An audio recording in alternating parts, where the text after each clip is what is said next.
Okay, hi, my name is David Vyorst. I'm one of the co-organizers of this panel.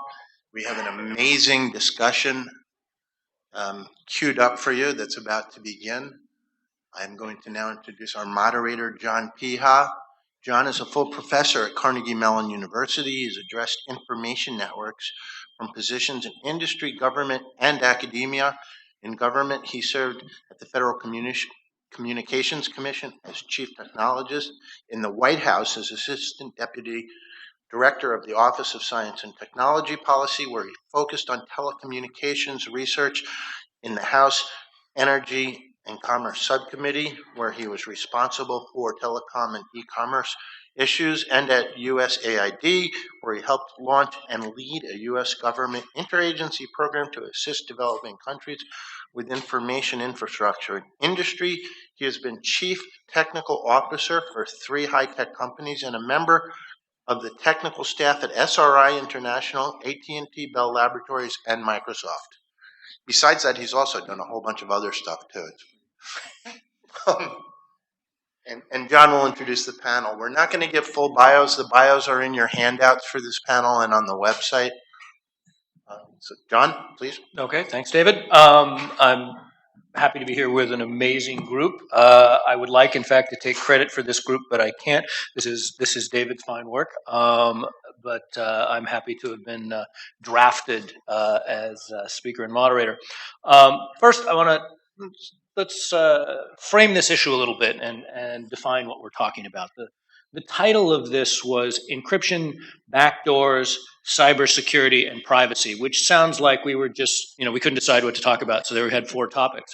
There really is one topic here, so there's just a lot going on in that title. I like Dave Crocker's comment this morning, because I make it myself, so it must be good, about security. I mean, this is really about security, but security means many, many, many things. And that confuses us. And there are different elements of it. So 2 of those elements in particular I want to pull out. One of them is that security may mean of protecting information in all sorts of ways from those we don't want to get it, which is also a privacy issue.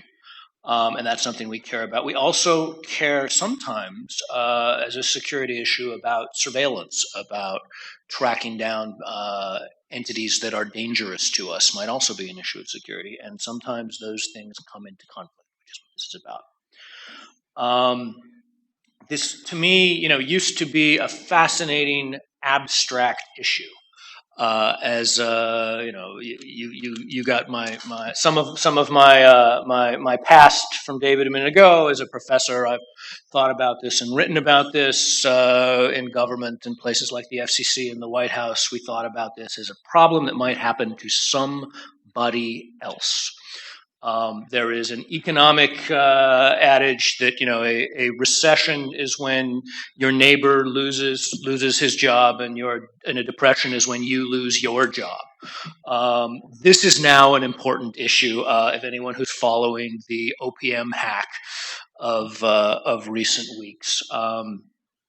Happened in these government positions to go through the most invasive imaginable, investigation in order to get security clearances, had to reveal the embarrassing things I did in junior high school that I've been able to hide from my mother all these years. And now that's all out there. So now this has become a serious issue. And part of that, of course, makes me want to say, what can we do to better protect information? What could the organizations, both government and government contractors, have done? Are there ways that there are technology that would be better protection and avoid all vulnerabilities? Of course, it also makes me want to say, I want to know where my data went. Maybe it's the Chinese government, maybe it's somebody else. We're still waiting to find out. That's kind of a surveillance issue. I need agencies that are capable of finding that out. And the realization that I want technology to be vulnerable from a determined intelligence agency in another country, and I would also like intelligence agencies in my country to be able to track things down, leaves me a little confused. So this is what we'd like to talk about here. Let's see. I would also say this is an inherently interdisciplinary discussion. I hope we're going to hear a couple of sides of this. I am an engineer who has now spent a lot of time with policymakers. My engineering brethren, many of them like to believe that the policy is irrelevant, when in fact the laws and practices and policies and internet governance that we put in place have a lot to do with the incentives to protect that data, or not. The incentives to build in backdoors or not, and it is enormously important. But also, there are people in this town who like to think that the policies really make the decisions. I happen right now, for example, to be part of the Future Internet Architecture project. The NSF has pumped tens of millions of dollars into the question of what is after TCP/IP, and I am pleased to be a piece of that. And we have engineers sitting making seemingly obscure technical decisions about things like how do you do authentication, or in this case where encryption can be on or off, is the default on or is the default off? And these seem very technical, and yet they have enormous impact. So I hope we're both going to get a little technical discussion and a little policy discussion and a lot that goes in between.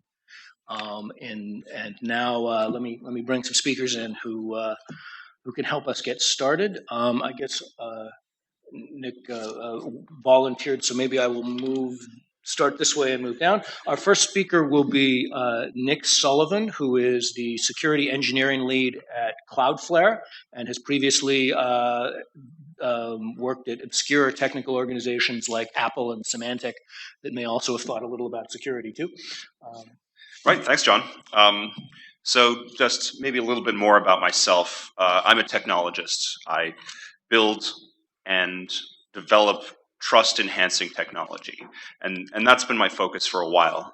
At Apple, I helped develop iTunes, and iTunes was a revolutionary new way of getting music delivered over the internet. And one of the most important things that made iTunes successful was the fact that you could trust that the music that you were getting and the manner in which you were getting it was both secure and trusted. So around the time that iTunes came out, there was the whole Napster debacle and eventual shutdown, and at the same time various other organizations and open source software came up to try to deliver content to people in a sort of untrusted, unregulated way.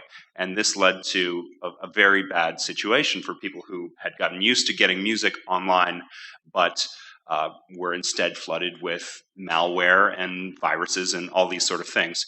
So one of the most important things that helped Apple work with the businesses that were the content owners and content creators was cryptography and strong encryption. And the fact that Apple built this in made it so that they could build a trusted ecosystem and followed the direction that that the internet provided to people, which was access to content, access to technology, access to information easily and very simple and comfortable to use for the average person. 2 years ago, around the time of the Edward Snowden revelations, I left Apple to join an internet company called CloudFlare, whose vision was to provide trust for websites and the internet. And this sort of fit with my previous role at Apple, which was to take something that was potentially risky and potentially dangerous, which is browsing the web, and add trust where it could be added, and take the technologies of encryption, which I had studied in school and done a master's degree in, and apply it in a way where it could scalably help an entire industry. So the internet is and the web specifically has grown enormously and exponentially since the time that it's come around. It's no longer, say, 100,000 websites indexed on Yahoo or something like that. It's a multi-party, multidisciplinary, multi-stakeholder, multi-jurisdictional part of our everyday lives. And the technology that makes it up is owned, operated, and controlled by not only sort of large governance bodies like here, but small businesses who run and operate websites and provide internet services. So this is great, and it's grown, and it's been fantastic for enabling the world to access information. But along with that comes a lot of danger, and the internet was not designed purposefully with security completely baked in. It was something that was added along the way, and something that a lot of people from a lot of different places have contributed to help make it better. But there's no catch-all solution to securing the way that you surf the internet and to improve trust. So one of the projects that I took part in at CloudFlare since I joined was called Universal SSL.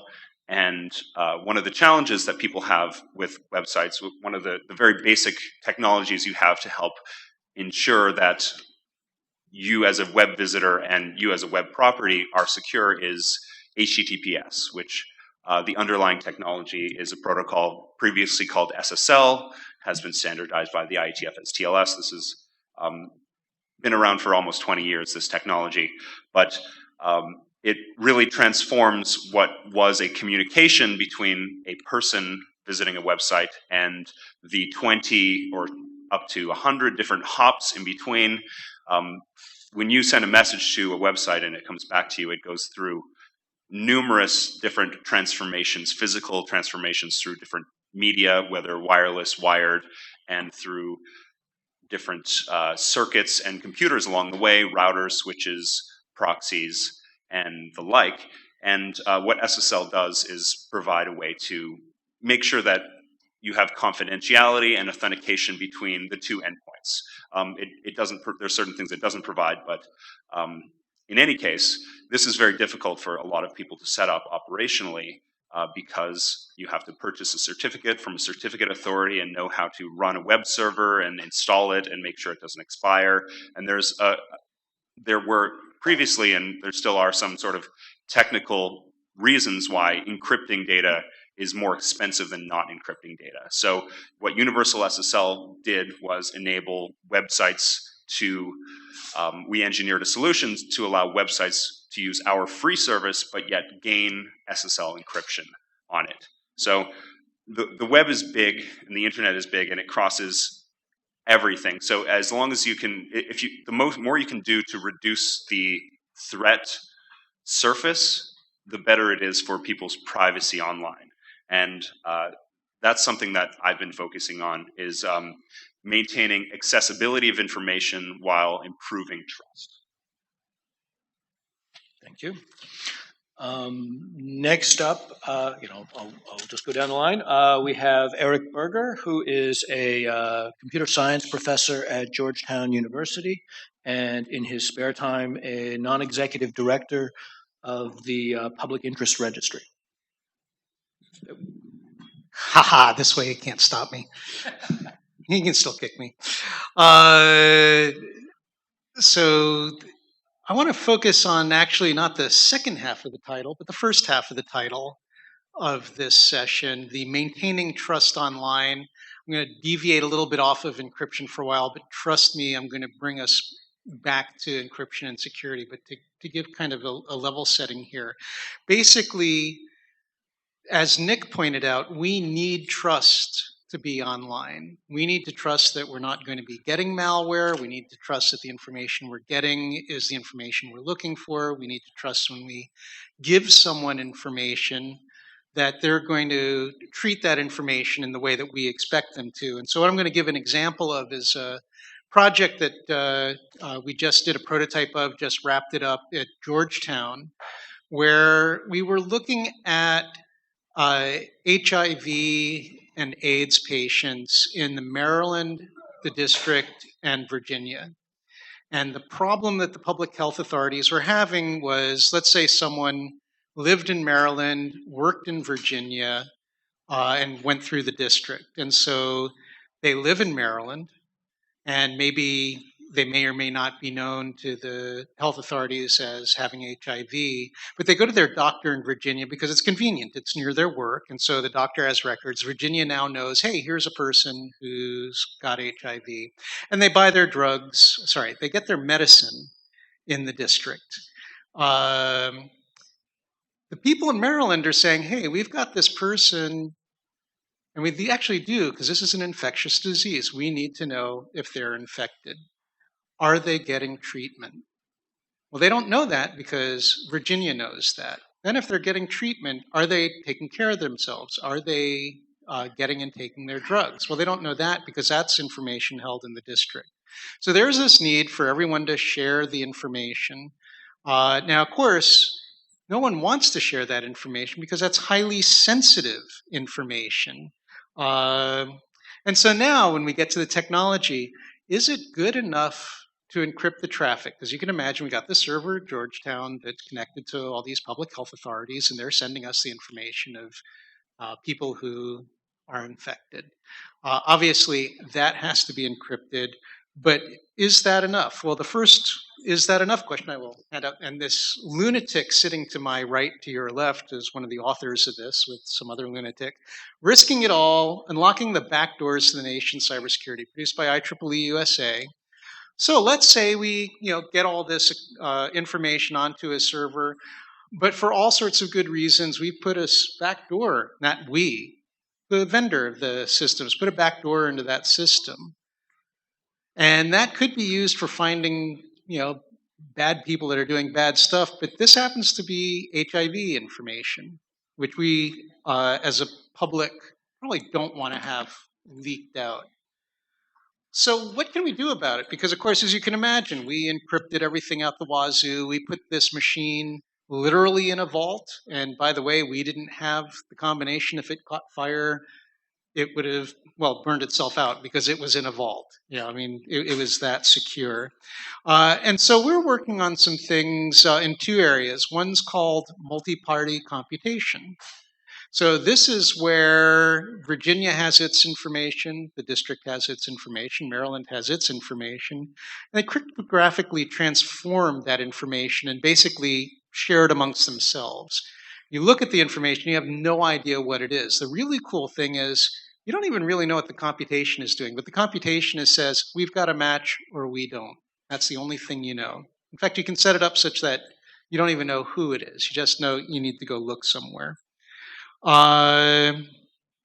Another area of work that we're working on is called zero knowledge computation. Used a lot, and the target was cloud computing, where I will scramble my program and I will scramble my data. And I'll give you my scrambled program, which is a program. It runs. It takes the scrambled data, does what it does, and out comes a scrambled answer. The person doing the computation has no idea what the computation was. They look at the source code and they go, wow, this is just scrambled code. It's still code, it still runs. But what's the, why are we looking at that kind of stuff? It's because the idea is that we need to move from sort of the Fort Knox security model of we're going to have all this high-grade encryption, we're going to have trusted personnel, we're only going to look at something when we have the permission to look at it, to even if you did look at it, you'd have no idea what you're looking at. And the idea is that this gives people the confidence to sort of give up their data. And you might ask, well, boy, that sounds pretty esoteric, and I'm not infected with HIV. What do we care? Even though, like as John said, sometimes you think you don't care and it turns out you do. Well, let's look at the libraries. American Library Association has done a lot of campaigning over the past decade over the Patriot Act, particularly Section 215. And if you think about it, 214 is the one you hear about a lot in the news, 215 a little bit as well. 215 is the one where the government can request records about physical stuff, like books. By the way, the status is not clear. It may be that with the last round of the Freedom Act, it might not have been renewed. That's not clear, but it does give us kind of a morality tale, a real what-if situation, because it certainly was the law for the past 10 years. So like me, so I've read some books on psychological disorders. I watch Sense8 on Netflix, and I read books on alternative World War II, alternative histories. So what kind of profile does that give me? Or an example I actually have in one of my patent disclosures, if I Google HIV, does that mean I'm a researcher looking for information? Does that mean I have HIV? Or in the Facebook sense, do I like HIV? There's a lot of worries about what it means to have all this information at our fingertips. So I saw a lot of people shaking their head. Yeah, that would be bad. So listening to the American Library Association people, a lot of people go, "Wow, that's great that you're protecting our stuff." In fact, they're taking sort of the 1980s approach to what I've been talking about in terms of our work in multi-party computation and zero knowledge, which is when you borrow a library book, they'll only keep that information as long as you return the book. The moment you return the book, they tear it up, they delete the record, whatever. So they don't have it, you can't get it. What's the number one thing people ask at their library? Wow, when I get a book from Amazon or I get a movie on Netflix, they give me suggestions of what I want to, this is the book you're going to read. Can't you do that for me too? And so again, as John pointed out, this is not a black or white. We should do something or we shouldn't do something. There are times where we want to have this information. And as consumers, it's not just we all agree we want to catch terrorists. As well, no, actually, I want you to track me a little bit. So as long as we can figure out how to deliver both, and as long as people are confident with where their data goes when they want it to go, people keep using the internet and we get more and more and more connected. Thanks a lot. Thank you. Next up, Bobby Flaim is a special agent with the Federal Bureau of Investigation and a big player in lots of internet issues. In the right place. Thank you very much. Bobby Flaim, I work for the part of the FBI that's called the Operational Technology Division down in Quantico. And the Operational Technology Division is part of the FBI that actually does all the lawful intercepts and digital forensics for all of the FBI, specifically for our 56 field offices that we have throughout the country. Insofar as encryption and technology, and before I go any further, these are everything you're going to hear me say. I'm not the director of the FBI, so this is not my official position. You're hearing my thoughts, my perceptions, based on the fact that I've been working internet governance, and I also work at the Operational Technology Division. So just if I could put that disclaimer out there, and trust me, you won't mistake me for the FBI director because he's about a foot taller than me and has a full head of hair.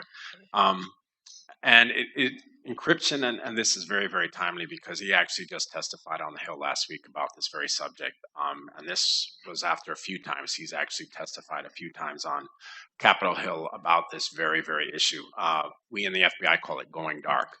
And because of encryption and other technologies and how they're advancing, going dark means the growing concern that law enforcement, not just the FBI and not just in the United States, but international law enforcement has with the inability to do those intercepts and digital forensics. And I think I can say that insofar as law enforcement is concerned, we're pretty agnostic about technology because the only thing we really want to do is our jobs and our mission, which is to capture criminals. So we've been around 100 years. It started out with the telegraphs and underwater cables or landlines and telephones. And as technology has progressed, we need to progress with that technology to ensure that we are fulfilling our mission. And our mission is public safety. So public safety actually cuts both ways, right? On the one hand, we have the OPM breach. I'm the victim of this crime. Insofar as that the security was not in place, the system was hacked. Now my information is God knows where. So the public safety activity is actually proactive. It's offensive, ensuring that we are protecting the public and doing things to do that. On the other hand, you have what we do as law enforcement, which is defensive, which is once criminal acts are committed, we need to find them. We need to trace down the criminal. How are we going to do that? And therefore, we need the ability to be able to pierce through that technology to accomplish the mission. And that really is the crux of the matter. So we can talk about a lot of different things with technology. Encryption is just one of them. But the idea is, how are we as society going to ensure that we can perform the mission of public safety, which is what law enforcement is designed to do? So it really even goes beyond law enforcement. It goes beyond what we do every day, and it really is a question for society to answer. Do you want to have a society in which there's norms and regulations and public safety officials, not just even law enforcement, there's a lot of civil officials as well, can perform their mission? And if they can't, then we're at a different space. We're at a different question. What is going to happen, and how are we going to ensure that the norms and regulations of society continue? And if they don't, are people going to be ready for those consequences? Because we're really all in it together. And the idea that we're pitting law enforcement against technologists or encryption really isn't what it all boils down to. And like I said, a lot of times people have misconstrued what the director has said insofar as we want a backdoor, we want special keys, and that really is not the case at all. The case is when we have a lawful order, and that's what this all is about, lawful orders. We only do this by going through a court process. When you have a legal order, how do we get that information that we are legally entitled to based on an investigation? And we are not the ones who are supposed to come up with a solution or prescribe technology. That's not what we do. We're not the experts on that. We need the experts to do that. And I think that is going to be something that's very important. And I think some people are asking for us to come up with a solution, but I don't think that would be a wise move insofar as that, since we're not the experts, I'm sure there's something that we may come up with that may not be the best solution, because it just might be very parochial insofar as how we look at things. So with this discussion, with encryption, I think we as law enforcement, when I say law enforcement, international law enforcement, are pretty open insofar as what solution we come at. But if our mission is to protect the public, if that mission is to be maintained, then we're going to have to find a way to work with encryption and still be able to do what we do. So I think that's all I have for an opening statement for now. So thank you. All right, thank you. And last up, Mieke Eoyang is Director for National Security at Third Way, and she has previously been Chief of Staff for Representative Anna Eshoo, and also staff on the Select Committee on Intelligence, where I imagine this comes up a little too. It does. Thank you, John. We've heard about what the private sector does to secure the internet, and we've talked about some of the challenges there. And Bobby's talked a lot about what the government does to try and secure all of us, not just on the internet, but just generally. But one of the tensions that's inherent in this panel is what happens when government is the entity that is trying to get the unauthorized access. And it's not just about Bobby and the FBI. There's a whole other set of three-letter agencies that we've seen press account after press account of that have been trying to get, or successfully gotten, access, unbeknownst to the companies and unbeknownst to their users, of data that we didn't know. So I think everyone would agree that we want government to be in a role where they can help secure all of us. I don't think, as technology has evolved, we've come to terms both in this country and internationally about what the right role is for government in terms of their access to that information. What should the rules of the road be, and what should the rules of the road be in a world where the government is both the protector, the victim, and the person who is trying to get access in ways that they may not want someone to know about. And I think that's really the challenge here. I don't think that we've had a good conversation in this country between these 3 points of view in terms of what the government wants. I'm very sympathetic to the FBI's concern that they are not going to be able to see when bad guys communicate with each other. And as someone who worked closely with people in Boston, you look at the Boston Marathon bombings, you look at what happened on 9/11, you look at terrorist plots happening throughout this country, there are things that I want the government to be able to stop. But I think the question is, when can the government have access to them? What kind of level of suspicion should they have before they can access? How big a pool of information do they get to build in order to find the information that they are looking for? And if people think that they are acting in a way that is too broad, and the market response is that they are going to provide everyone with encryption that keeps all unauthorized people who are trying to access the information, not just the government, is that okay? Because any type of access that's provided to the government, given the number of adversaries, not just on the criminal side, but from other nation states, given any potential access that could be out there, someone else will find a way to abuse it. Even if you were able to create access that the government could have to data, you would have to be able to trust that the person that the government gave that access to would not take that access and take that information straight to the Chinese and the Russians with everything that we know about how the government conducts the kind of national security surveillance that it needs. I don't know that we are in a position where you can honestly say, if, they say, Benjamin Franklin said that two men can hold a secret if one of them is dead. Can you honestly say that if you provide access to something that's available only to authorized users, that information won't get out there? And what does that mean if we are not in a place where we can have privacy?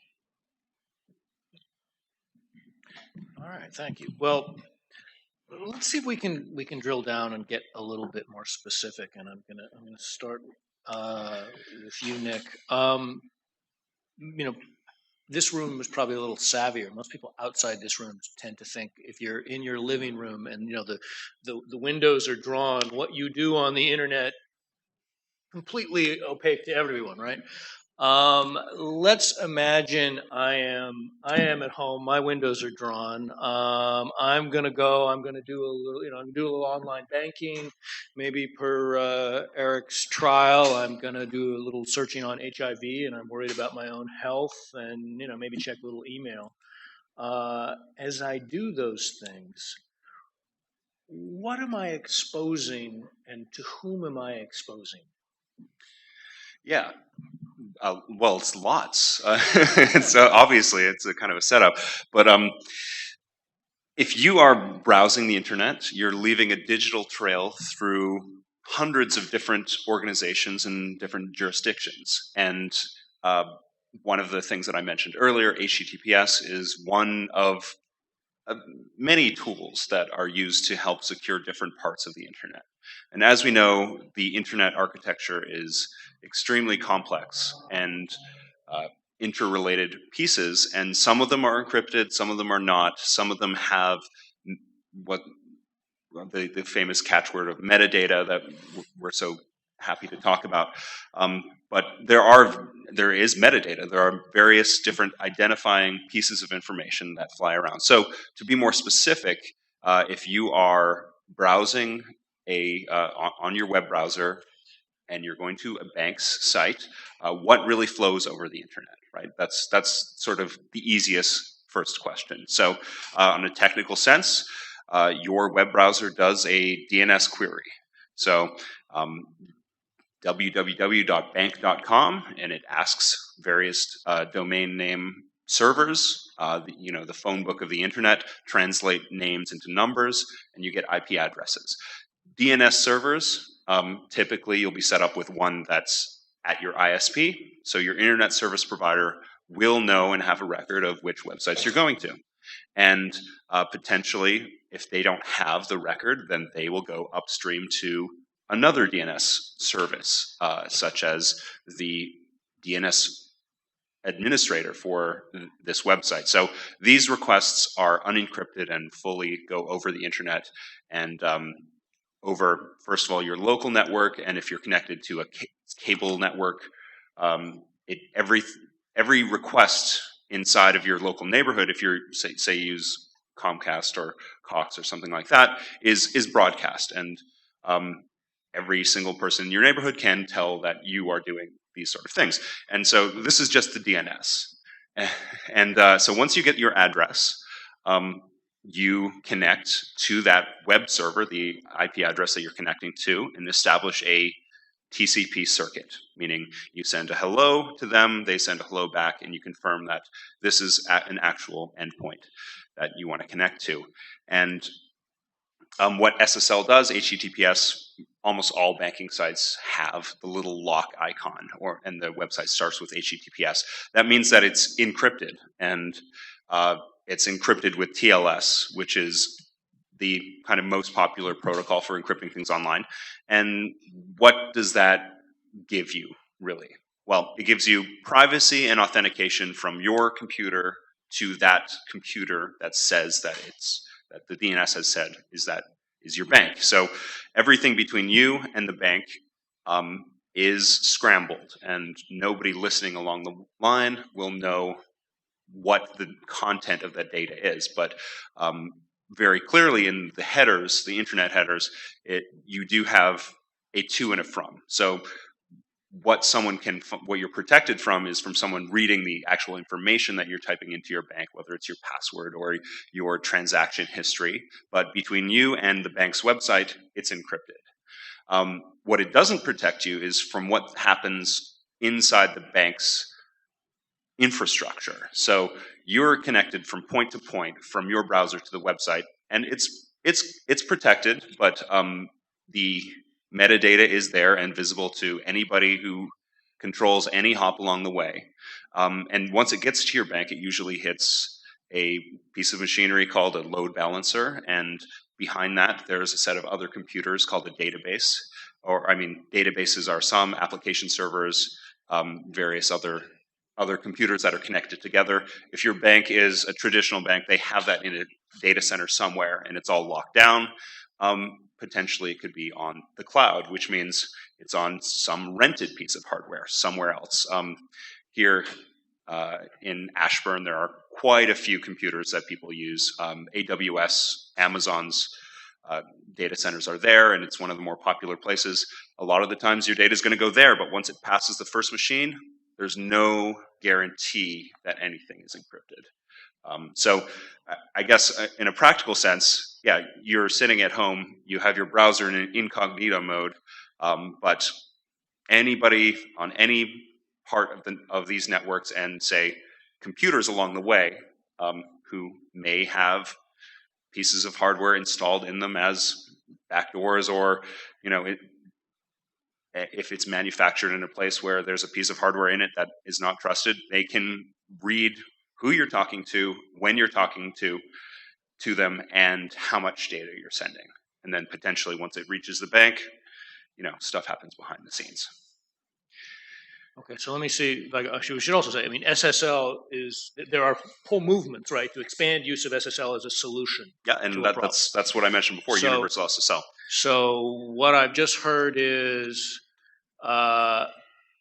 my ISP, other ISPs, even my neighbors get some information, even with SSL, about who I'm talking to, and I've also, even with SSL, and I've also heard we need to come back to the what happens on the other side when it's unencrypted. But before we get there, I want to does it matter that my neighbors and these other ISPs, can you learn anything important simply by observing those things from the DNS lookup and from the header information if the payload is encrypted? Well, absolutely. If you're as Eric was describing, Googling different things, going to different websites, someone can find out and potentially make a profile on what you're doing. That doesn't necessarily say who you are, but depending on who the person is, they can make assumptions about what websites you're going to, when you're doing it, and from a law enforcement perspective, it can help establish, say, digital trails, digital fingerprints of something that you're doing. If you've been investigated and your ISP is tracking this, then they can go back and say, okay, yes, this person did visit this site that is tied to this crime. Okay, excellent. I got a great CS professor here on my left who I may bring in.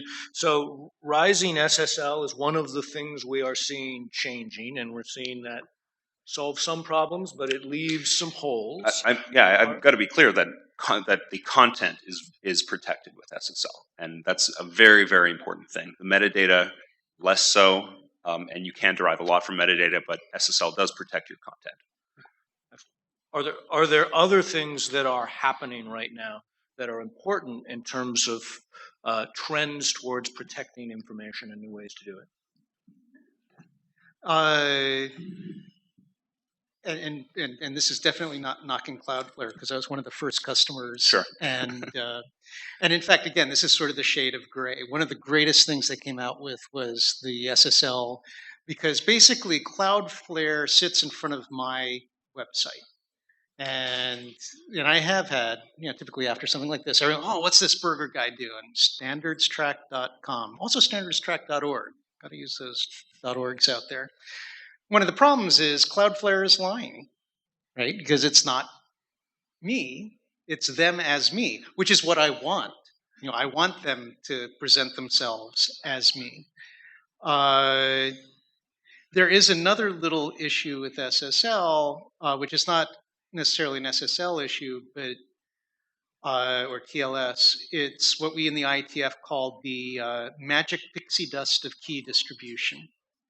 And the magic pixie dust is in the old, before public key cryptography, the only way we could do stuff encrypted was we had to share a secret. I had to give you a secret, tell you, I'm going to use this password, you can think of it, that will encrypt this software. And only someone with that password or a heck of a lot of computing power could ever, unencrypt the information. And as you can imagine, that's great if I'm going to, go with John, or you get one of my cards. On the back of my card, it's got my PGP public key. But what do you do when you're going to your bank? The bank's not going to have a million relationships and say, here's our little secret, and by the way, please don't tell anyone. So we developed this thing called public key cryptography, a lot of neat mathematics such that like Symantec can go to Bank of America and issue them a certificate that Bank of America can then issue certificates for their servers. And that it's Bank of America because Bank of America says so, but who's this Bank of America dude? Oh, well, Symantec says so, and I trust Symantec. Now, how do I trust Symantec? Is because when you get your browser from Mozilla, your operating system from Apple, Internet Explorer, it basically comes preloaded with Symantec and U.S. Department of Defense and 300 other of your most favorite people that you trust, like Chunghwa Telecom. And one of the problems we have now that we are addressing with a technology called pinning, but basically, if I go to my bank and I see that it's signed by GeoTrust, that's Symantec, I trust them, all right, that's my bank. But if one day my bank is signed by Chunghwa Telecom, my browser is going to say, oh, Chunghwa Telecom, that's somebody I trust, and it's signed, so hey, it's good, even though it's not. This technology, again, was a theoretical, except in the intelligence community, where it may or may not have been used, up until the day that Lenovo did it. And that's when, again, it hit everybody, because they were in there saying, oh, you're trying to go, we're going to improve the experience of our customers by sitting in the middle, lying with a trusted issuer. That issuer is no longer trusted. So from a policy, so there's some technologies that we're working on of improving that. From a policy perspective, one of the questions you need to ask yourself is, am I going to put my trust in people, or am I going to put my trust in technology? Now, of course, ultimately, you need to have your trust in people because technology can do some boneheaded things. But when it comes to privacy, right now, our trust model is we trust the government's going to go to a court to get permission to do whatever they need to do. And this has worked. And in the United States, no matter how much we want to whine, it actually has worked pretty well. Again, if you look at my introduction there, the most advanced technologically and most liberal country and one of the richest countries in the world democratically elected Hitler. And then the government went south from there. And all of their structures that were based in trust continued to be worked on trust, but the trust was the wrong kind. And all of a sudden, all their citizens were exposed, and a lot of them were murdered. I'd rather that we can come up with technological solutions that can provide access when needed. We took General Alexander's gauntlet, and we think we have an approach, but one of the downsides is the search has to be auditable, which would be okay for the FBI because they've gone and got their subpoena, not okay for the intelligence community. So that's still an open research problem.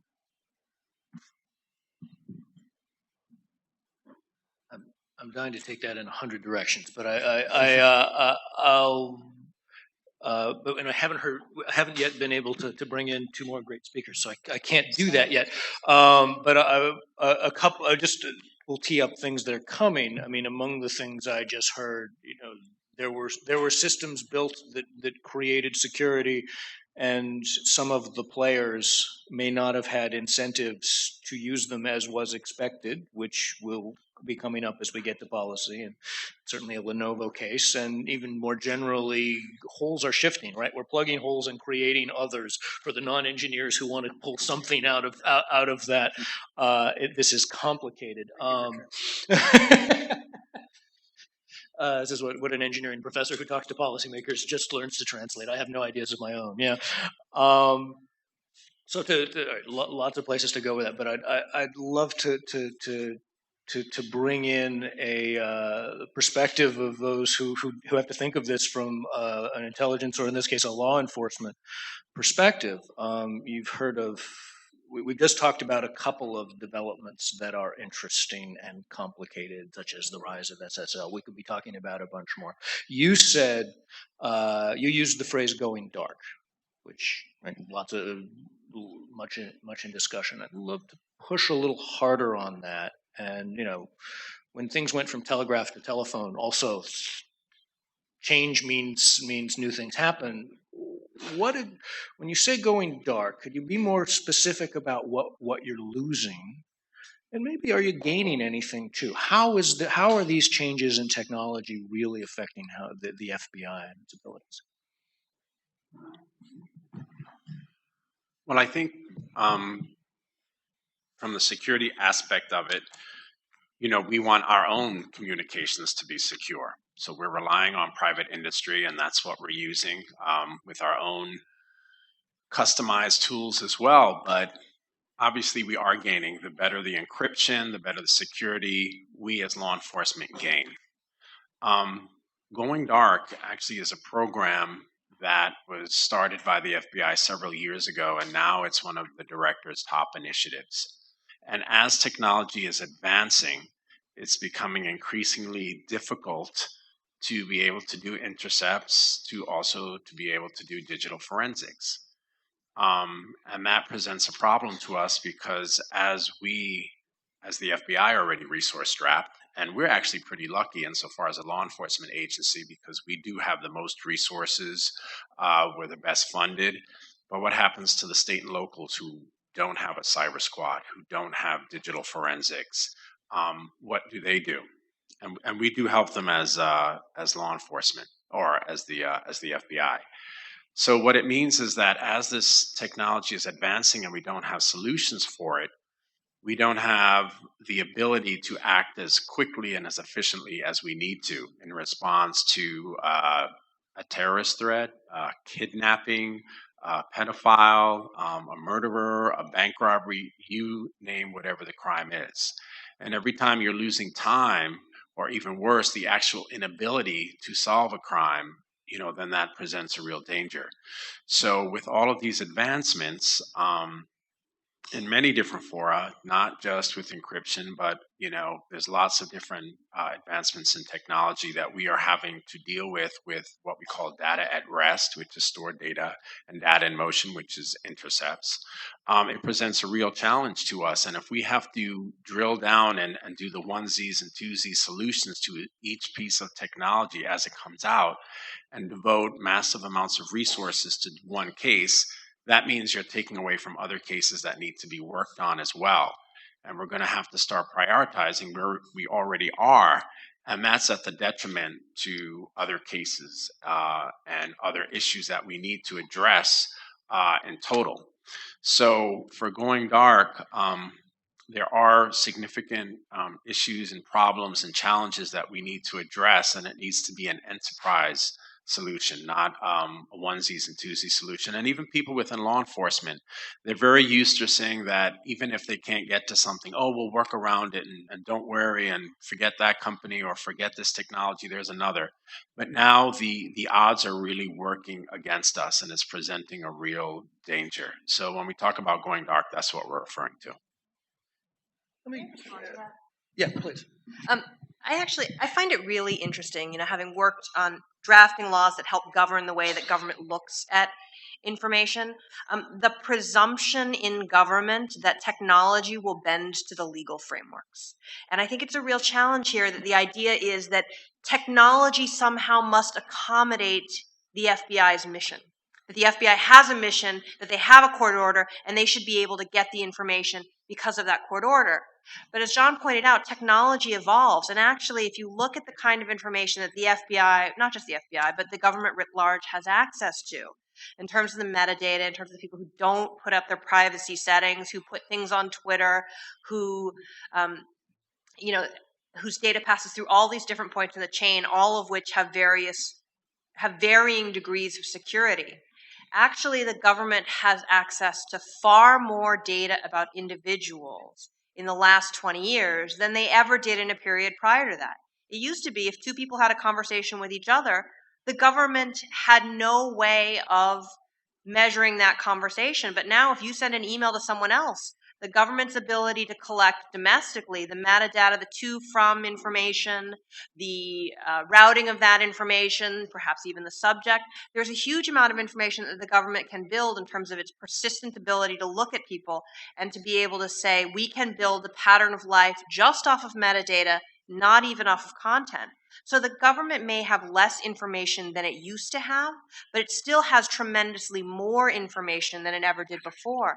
And in some ways, it's a question of how well is the government resourcing itself to be as efficient as possible with the information that it does have, rather than how can we make sure we still have access to everything. In the days after 9/11, as the government started to tell people, if you see something, say something, and you had huge numbers of tips flowing in, they were flooded by information that they couldn't use, by false leads that sent agents down rabbit holes.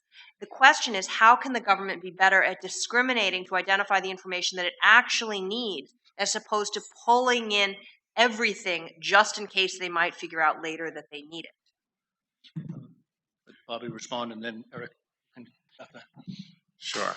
If I was in, I don't know what the implication was, but I don't think the idea is to vacuum clean or vacuum off metadata.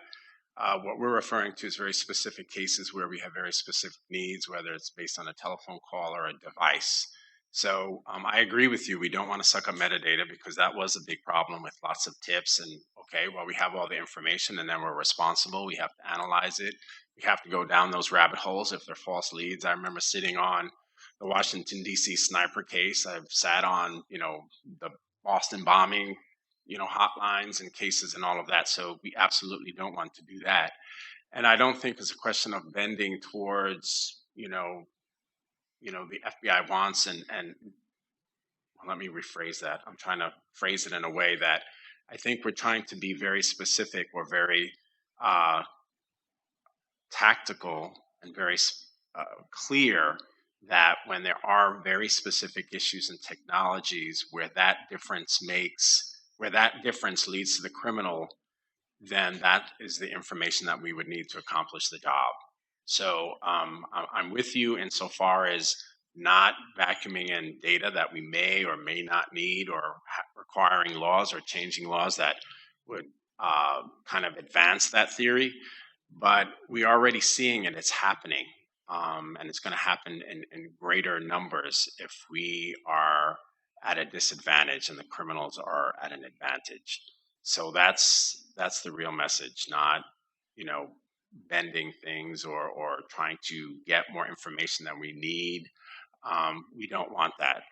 We don't. We just want to be able to, if there's a crime being committed, we just need the information so we can solve the crime. And I think it's it's a very complicated issue insofar as once you start involving technology. But it does boil down to that basic principle. And obviously, we have to be better. Every agency could be better at resource allocation and stuff like that. But that isn't one of the problems that we're having now. And one of the questions we have to ask ourselves, is the internet or electronic communication different or the same? So for example, the FBI could always ask for records of who is sending a letter to whom.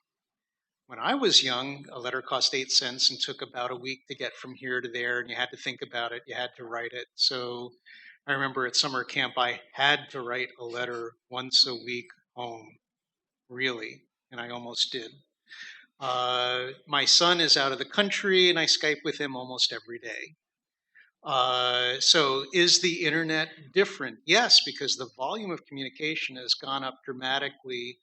The cost, and that part of that's because the cost to me of doing it has dropped dramatically. It also means the cost of collecting and archiving has gone down dramatically. But then we ask ourselves, yeah, but when we sent a letter, we had very strict expectations of what was inside the envelope was private. And people more rabid than the library people were the post office people. When the police would come to them and say, we want to look inside the letter, it's like, where's your subpoena, over my dead body. Just like the library people don't want to give out their records. Well, but the flip side is, can you show me the envelope? Yeah, sure, here it is. There's no expectation of privacy. So is that different? The economics might make it different. One of the things I've been on the record for saying over the past few years is, do I really mind that the NSA could crack TLS for me? Not in general, not a backdoor thing, but I'm just saying brute force attack. Probably not, because it's going to cost so much. They're really only going to use it for the real terrorism case. And does that mean that the Chinese can do it too? Yes. But again, they're going to be doing it for the the heavy, either their internal security or what they're trying to get their goals, which is probably not looking at me. Do I want everybody to have everything on that? Probably not. Yeah, and I think something that you brought up, which is interesting, is the two arenas that data is important: data at rest and data in transit. And something that must be stated here is these are two very, very different problems, technologically speaking. Data in transit, computer scientists have talked about this for a while and theorized you can protect data between 2 points and up to a calculatable amount.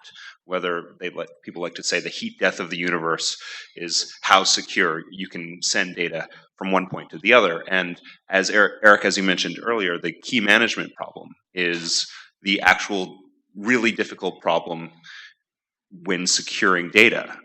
You can break data in transit if you can find out where the keys are, which are at the endpoints from either point, from one point to the other. So data at rest and the management of data, this is a problem that computer scientists haven't solved with the magic of public key cryptography. It's really, if you have two people communicating with each other, they have a key, and that key is located on a specific place. So when you talk about having access to data in transit or data communicating between one person and another, that's a very different question than data at rest at an endpoint. And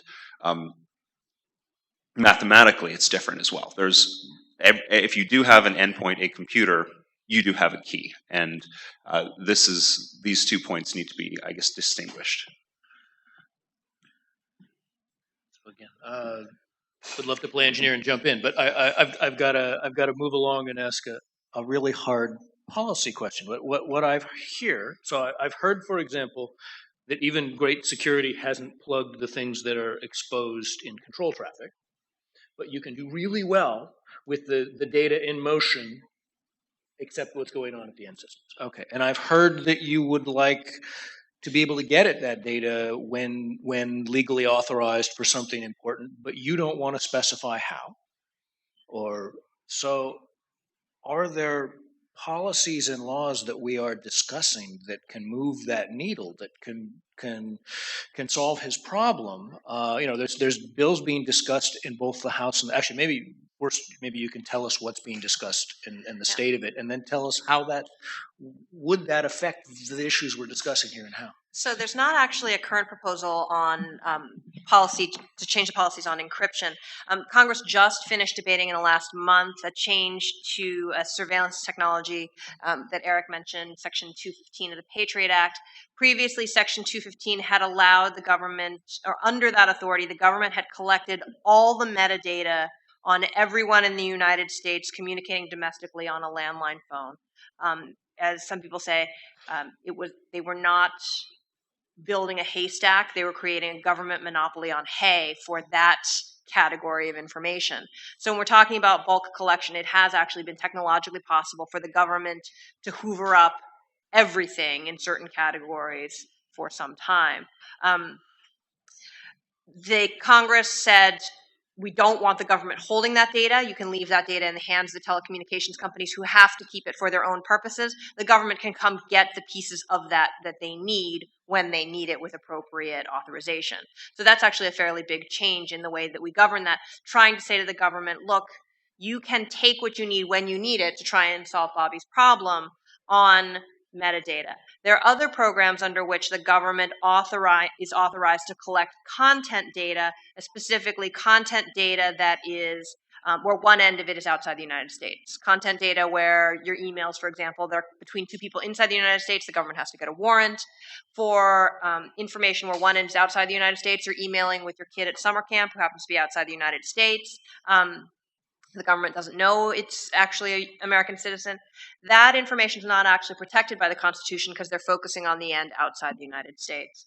And that law and that framework will be considered for renewal in 2017. It will expire, and so Congress will have an opportunity to revisit the protections around that and make changes, because that is actually one of the programs that Edward Snowden revealed some court decisions about. Government has subsequently declassified those decisions, and that the public had a very strong reaction to, because in this day and age, given internet communications, most people have some kind of communication with someone outside the United States or some entity outside the United States. So knowing that those communications are not protected is very troubling to a lot of people, because it's not just the metadata there, it's the content. There's another proposal that's pending in front of the government on cybersecurity information sharing, which would allow companies to share freely with the government information related to cybersecurity threats. But the term cybersecurity threat is actually defined very loosely. So the question is how will the government read that information about cybersecurity threats to be able to gather information from those companies? Or will those companies be able to share large quantities of information with the government, protected from liability from people who might say, look, you didn't have the appropriate constitutionally protected checks and balances around this information before you sent it over? That cybersecurity legislation may move this Congress sometime before the end of the year. They've tried to move it a couple times, but it's been blocked. And the challenge with that legislation is that I don't think people really know what it means. And it could be a way for companies to share really important threat information to help the government stop cybersecurity threats, or it could be a fig leaf for the NSA to be able to do what nobody wants them to do, which is get everything from everyone. Until we figure out what those definitions mean, I think that the interpretation of this law is a real question mark. And given what we've seen about how the NSA has interpreted laws previously to suck in large quantities of data, I think that people should be very concerned about exactly how the government is reading the statute that Congress is considering. Just a quick one, because we could spend a whole panel on it, but there is a Georgetown program. Just Google S2ERC and Cyber ISE, CYBER ISE. And there's a lot of work going on because there's technology issues how to share the information. There are these policy issues of, because really you can help a lot by sharing information, but we want to have it be the information that we want to have shared. No, by the way, a lot of people are like, oh my goodness, they're going to be sharing my email address and who I'm talking with.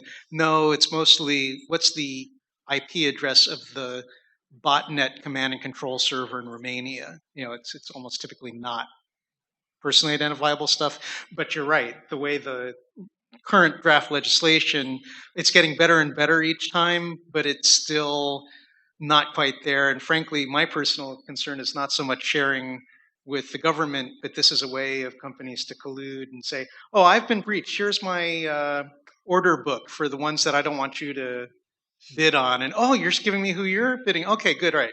We're good. So, you know, there's a lot of abuse that can go on under that rubric. Right. Or, you know, it could be if a company knows that its cybersecurity practices are lax, it could share that information with the government.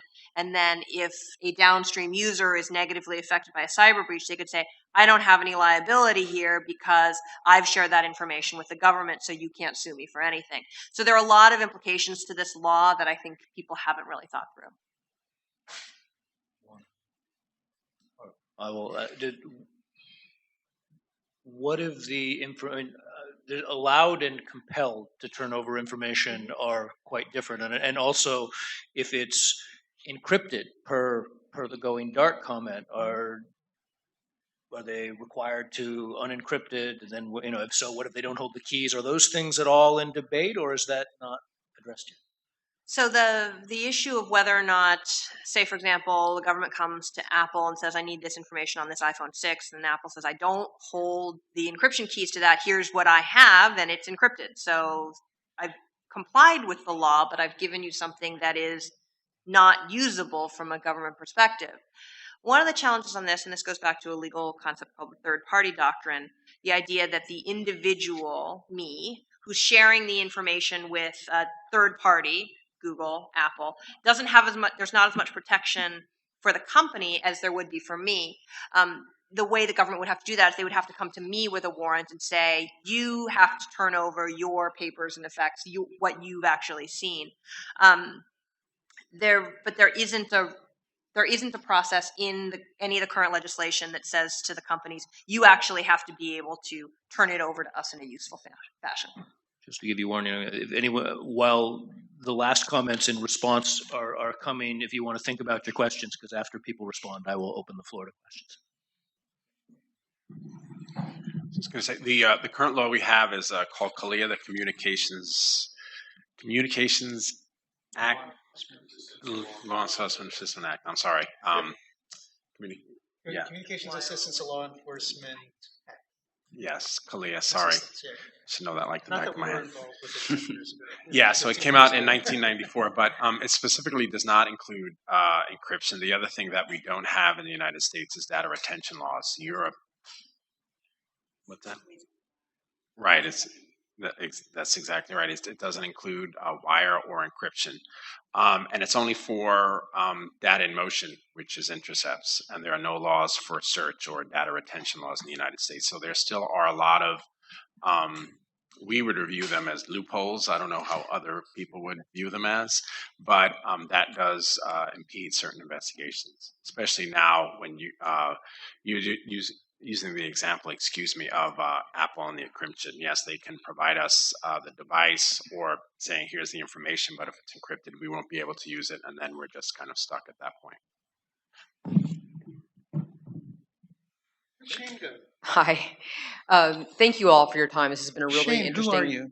panel. Hi, I'm Shane Tews. I'm vice chair of today's event, and I just want to thank everybody for the time you're spending on this. But I have a question. I realize this is complicated from both sides, trying to keep your information private and then also trying to understand what's going on when you need to know that. And from a global perspective, what do we do about attribution when it comes to cybercrime? I mean, there are certain people that feel like we're actually in a cyber war as we speak, and we're never sure if we're dealing with the Chinese, the Russians, my next door neighbor. And so while we're trying to protect certain elements of information. Attribution continues to be a huge problem. We're not sure it was the North Koreans that did the Sony attack. People like to believe it sometimes because it's more convenient. So any thoughts on that, and understanding there's technical problems there, there's legal problems there, there's potentially legislative issues we're going to get into. Thanks. Well, since we have a project on that. But again, it's not towards the IC or law enforcement. What we were actually looking at was for enterprises. And this was one where technology, on the one hand, you're talking about, policymakers do stuff in a vacuum from technology, and technologists tend to do stuff in a vacuum from policy.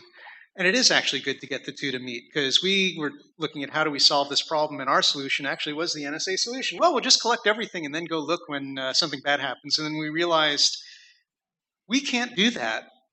And that's what got us thinking of how could we do sort of attribution for the rest of us. How can you find out, and it was just the metadata, the traffic flows, where did this stuff come through, including the fact that it, as Nick said, these go through many different systems. So like the attack on Estonia, you might have remembered when Russia kind of shut them down. The attack came from like Iowa. Well, it didn't really come from Iowa. It came from a bunch of owned machines in the United States. But, the Estonians could have just as easily said, wow, it looks like the US has gotten mad at us. Well, we didn't get mad at them. Somebody else did.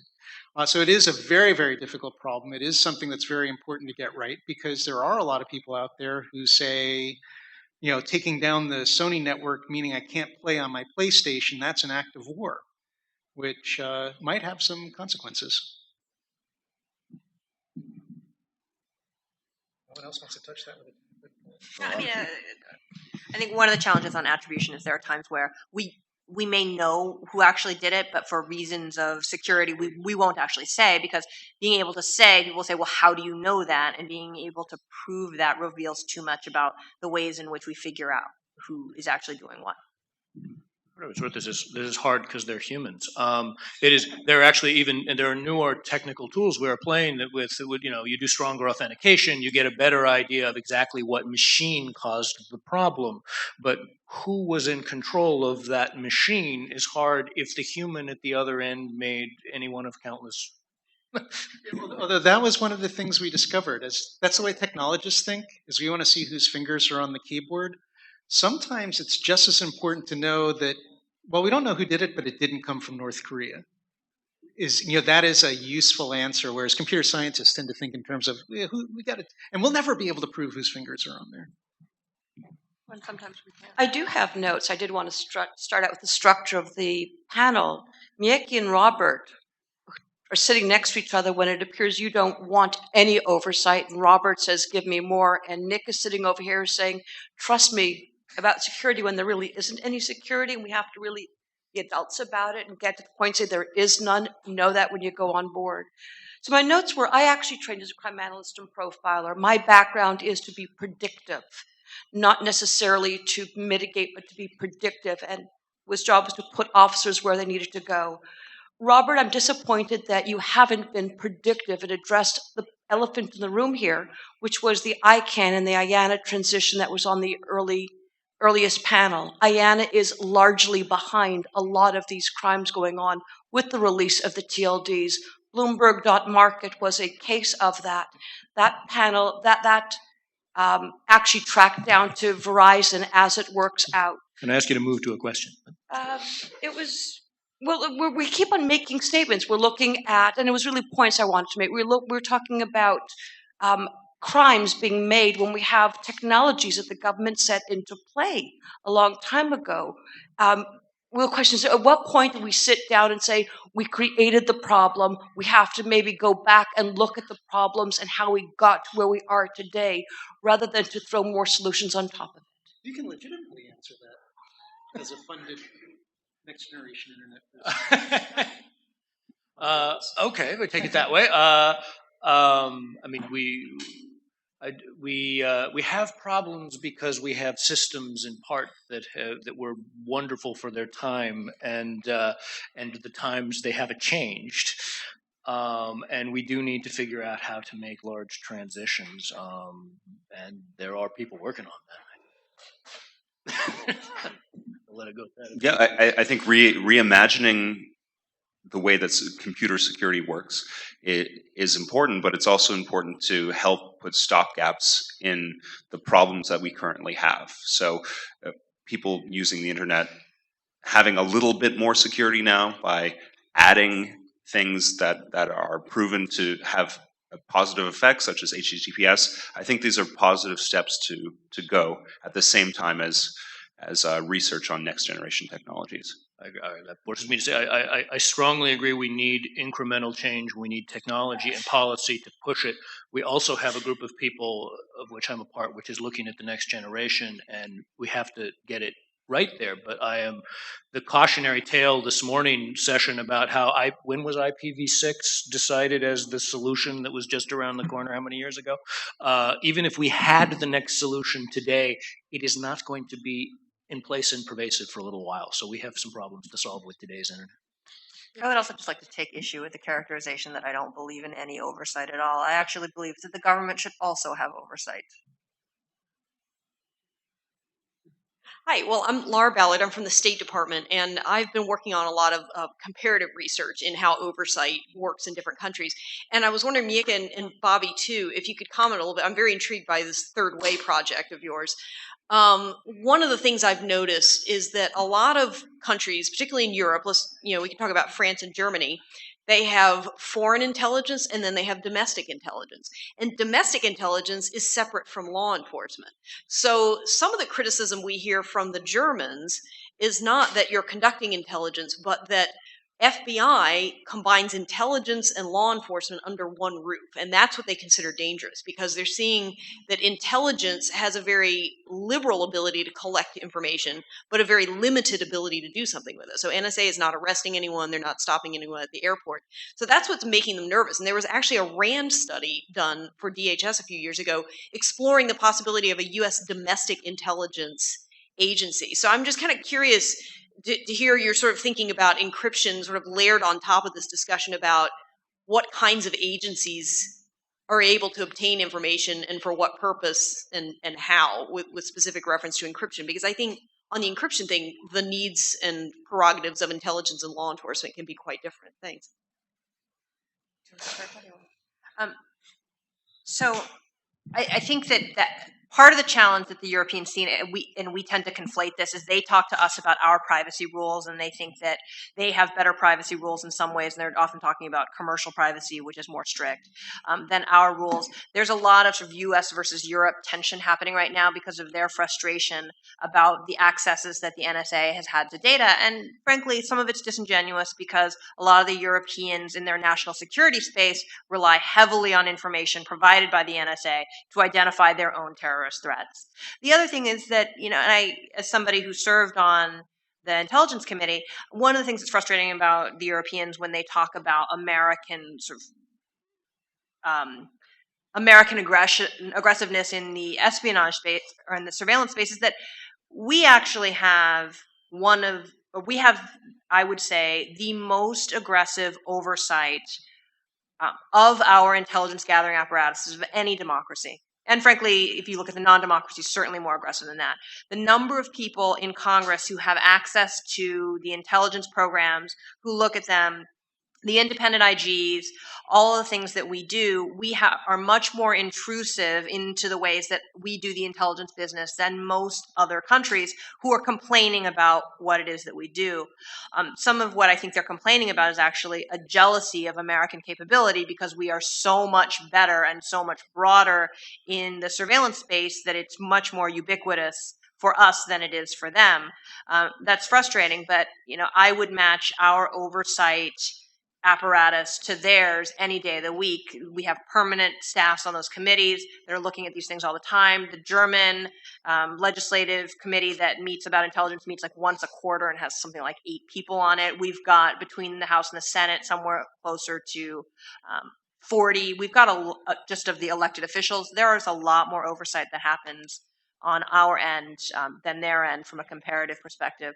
And I would say our legislators are better at bringing in different policy considerations into the debate, including when we talk about encryption, because they are also concerned about economic well-being. What does it mean for industry? What's the best solution here? So I think that that's part of the conversation that we are not having about US versus Europe.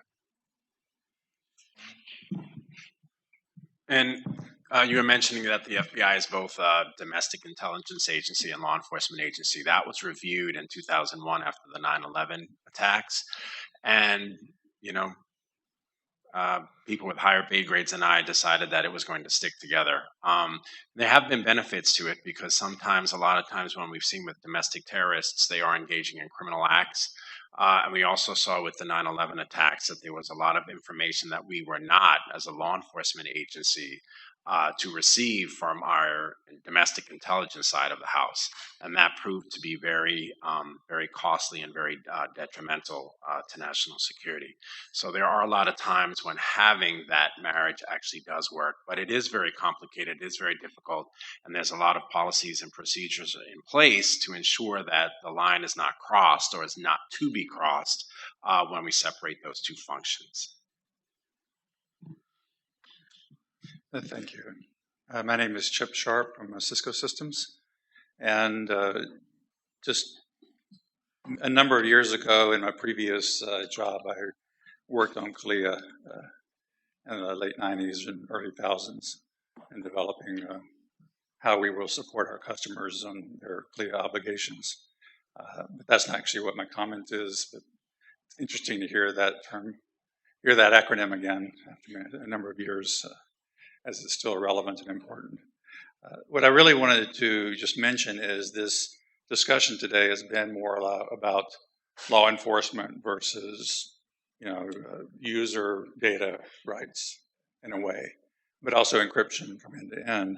But what I wanted to address just quickly is the enterprise issues, and that is that a number of businesses and enterprises have strict regulations on what they have to do to monitor their data within their networks. A number of other enterprises, Cisco is one of them, that have to monitor their data networks to watch for things like botnets, intrusions, exfiltration, and other things. So the going dark issue is a problem for enterprise as well as for law enforcement in terms of being able to monitor networks and protect your internal data and information from attacks and exfiltration, from employees, really. So that's something that, we're struggling with. We have to address it, looking at it from the switch side, the router side, as well as the encryption side, and the clients. So if you have any thoughts on that aspect of this problem, I'd be interested in hearing it. Thank you. We're low on time, but if anyone wants, yeah, that's the last question. Well, we can give but some- I can make a comment. We will give support. I can make a comment. Yep. Absolutely, this is something that enterprise has to deal with as well. And as you mentioned, there's a lot of historical regulations around what you have to monitor inside your own network, and basically how the corporate network is designed. And there have been changes, and there will continue to be changes about what the borderline between the corporate infrastructure and the outer world is. We're seeing more and more of this with bring your own device. That's sort of the touchstone issue here, where people can use personal phones and devices as part of their corporate network and logging in via VPNs. And encryption is becoming more pervasive, and some of these challenges that enterprise has to face, they have to do by adapting to the changing environment. And I think that's a challenge for all enterprises at this stage. Corporate environments are changing, and it's something we have to consider as well. Yeah, no, it's and it is one of those shades of gray, because I've been very involved. We've been involved with this, where an enterprise, like again, a bank, really, really, really wants its communication with its customers to be very, very, very secure, and it's required to record everything and keep it pretty much forever.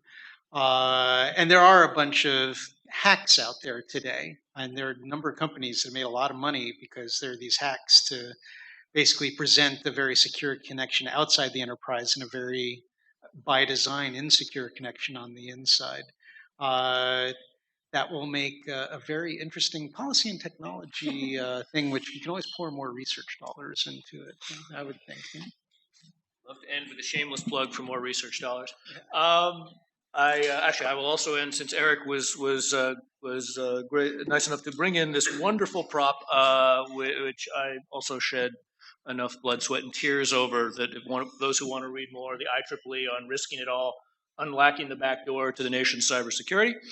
I want to thank a wonderful panel for trying to get through these very hard issues in 90 minutes. Thank you.